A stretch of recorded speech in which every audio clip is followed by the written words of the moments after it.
the Clark School for the Deaf. Charlton soon after announced at the White House that he and Coolidge's other friends not only had formed a committee to raise $2 million for the school, but had already raised half of it thanks to several contributions already made. Charlton himself donated $110,000. Another incredible facet of Charlton's character was his loyalty to his employees. Before he fully amassed his fortune during the famous merger with the Woolworth Company, Charlton placed a stipulation on the merge.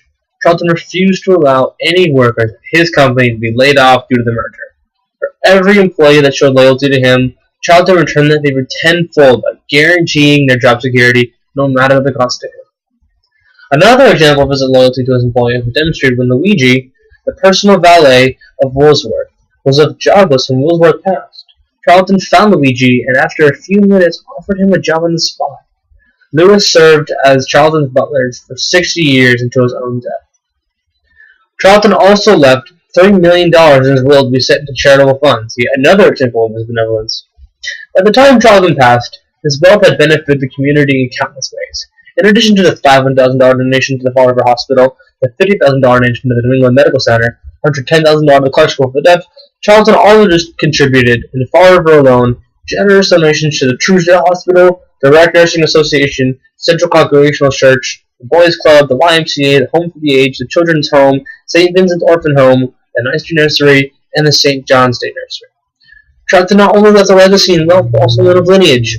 Not only was he one of the most charitable peoples in the world, he also ensured that his daughter Ruth was raised to be generous as well.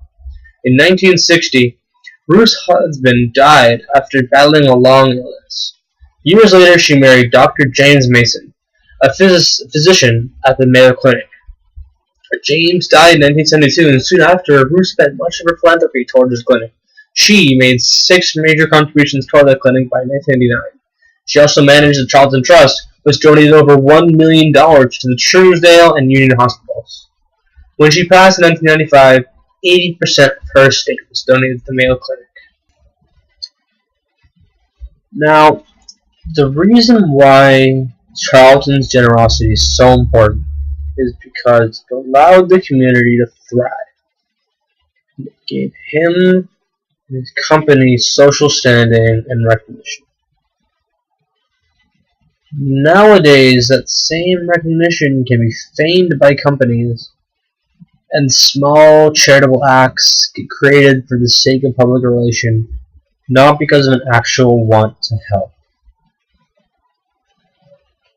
Companies like Walmart and McDonald's create the Walmart Cleanup or the Ronald McDonald's Fund simply for that, for the public recognition, and to make it seem as though they care about the community. And unfortunately, what it ends up being is it is a small act that costs them not very much time and effort and a little bit of money, but the primary reason for doing it is to make the consumers like you.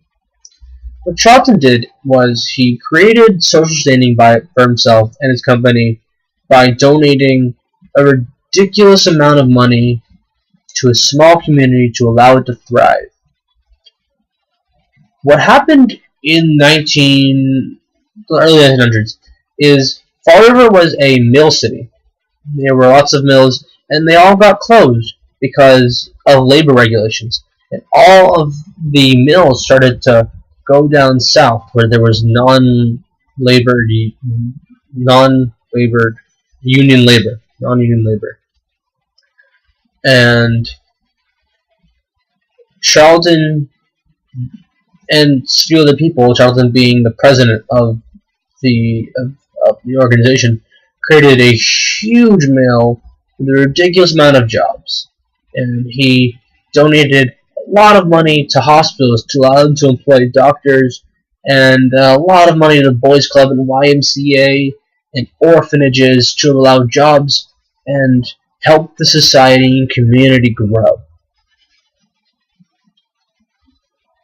And none of it was for profit. It really wasn't. And you can see that it wasn't for profit because he raised his daughter to be the same. If he had simply cared about profit, he would have done all that, turned around, and then just been the Scrooge that he was in his normal life. But it's apparent that he obviously to his core was a good person, as evidenced by his daughter and his son, who both ran his charity and ended up donating millions after he passed. Evidence is clear that he instilled in his children a will to be benevolent.